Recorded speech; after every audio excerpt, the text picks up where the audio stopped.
So hi అండి, అందరికీ నమస్కారం. ముందుగా అందరికీ శ్రీ క్రోధీనామ సంవత్సర ఉగాది శుభాకాంక్షలు. సో మనం ఉగాది పండుగ అనగానే చాలామంది ఉదయాన్నే పంచాంగ శ్రవణం, ఏదైనా టీవీలో ప్రోగ్రామ్స్ వస్తే ప్రోగ్రామ్స్, అలాగే ఇంటి చుట్టూ మామిడి తోరణాలు, వేపాకు తోరణాలు, లేదా షడ్రుచుల పచ్చడి, ఉగాది పచ్చడి. సో ఇది రెగ్యులర్గా జరిగే కాంబినేషన్. కానీ అసలు ఉగాది మనం ఎందుకు చేసుకుంటున్నాం? అసలు ఉగాది ప్రతి పండగకు ఒక రీజన్ ఉంటుంది.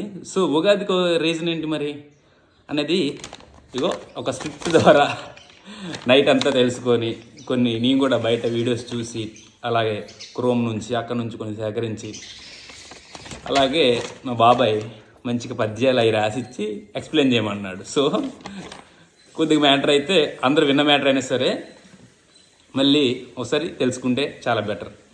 ఈ ఉగాది విశిష్టత ఏంటనేది, ఎలా వచ్చింది అనేది, ఎలా ఆరంభమైనది మనం తెలుసుకుందాం. సో ఒక 5 నిమిషాలు మంది కాదు అనుకొని మంచి విషయాన్ని తెలుసుకోబోతున్నాం అనుకొని వినండి.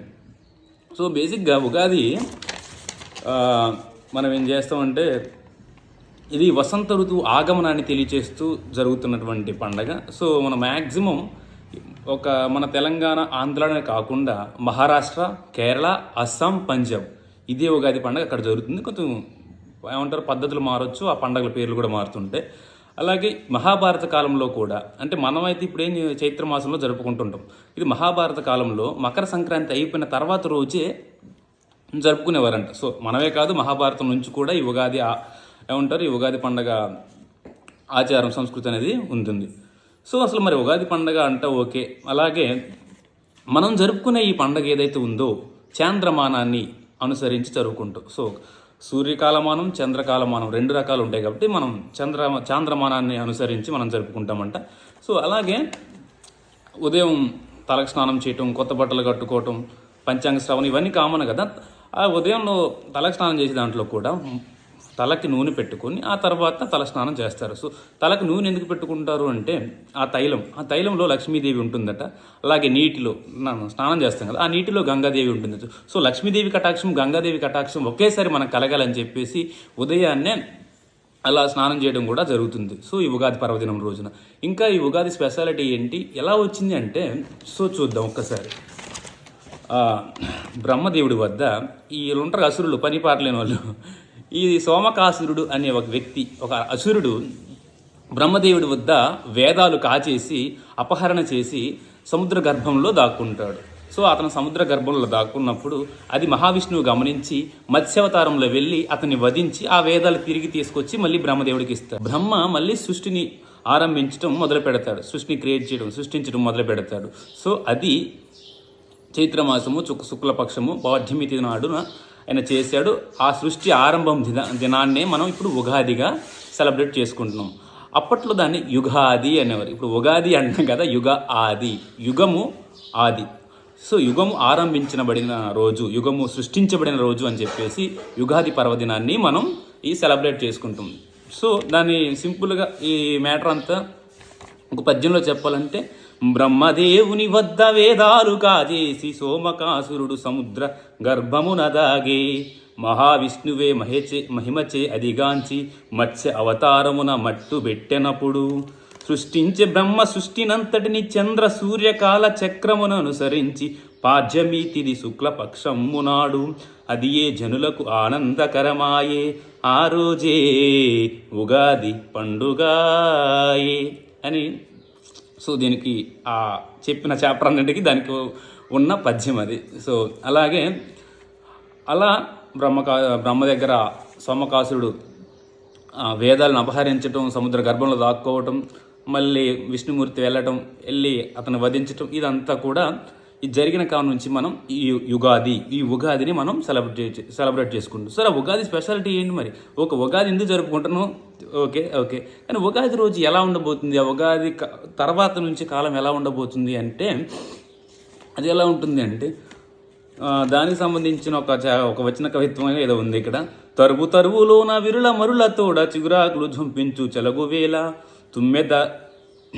తుమ్మెదల తతులు జుమ్మని కలిగించి గుబురులోన గుల్కువేళ, మావి కొమ్మని చేరి మారాకు సేవించి పర్వంపు కైపెక్కు పక్కవైన వేళ, పిల్ల కోవేలాలు కూసేటి రాగాలు సుస్వర గీతాలు సబుగువేళ, చైత్రులు నవకాల చైతన్యమున చేరి ఘానామృతంలో స్వాగతాలు పలుకువేళ మనసులు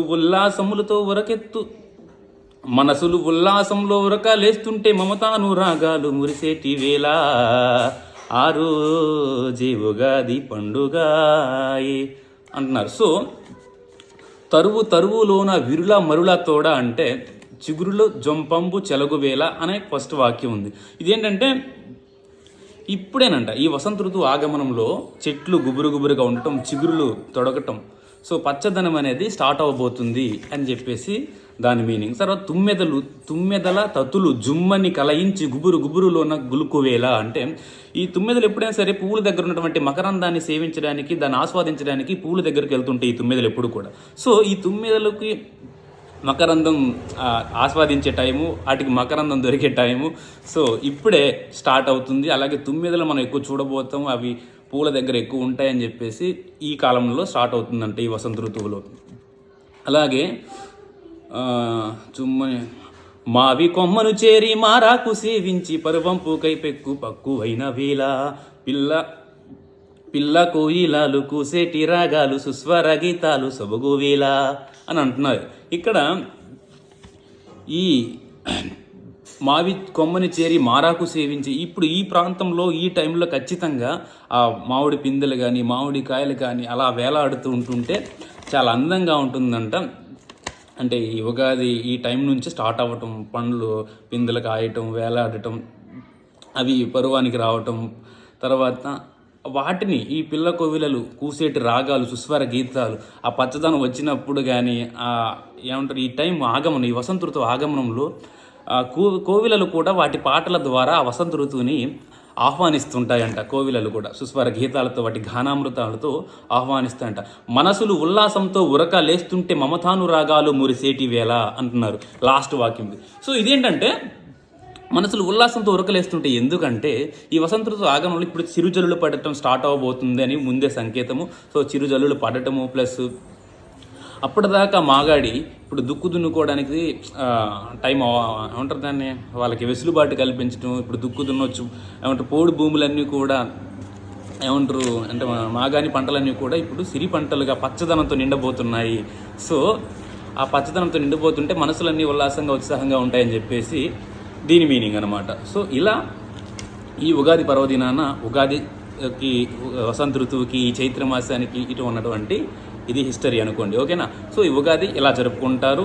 దాని ఉగాది వచ్చినప్పుడు సిమ్టమ్స్ ఏంటంటే ఇలా ఉంటాయి. సో ఉగాది వచ్చినప్పుడు మనకి ఏమంటారు, పచ్చదనం కానుంచి మామిడి పళ్ళు కాస్తాయని చెప్పడం, వసంత ఋతువు ఇప్పుడే కోయిలలు ఆనందంగా ఉంటాయని, మనసులు కూడా దుక్కు దున్నుకునే టైము, పంటలు పండించే టైము, వర్షాలు పడే టైము ఆరంభమైంది, వసంత ఋతువు ఆగమనం వస్తుందని చెప్పేసి ఇన్ని సిమ్టమ్స్ ఈ ఉగాది పండుగ నుంచే స్టార్ట్ అవుతుంటాయి. సో ఇప్పుడు మనకు చాలామంది పంచాంగ శ్రవణం కూడా చూపించుకుంటుంటారు.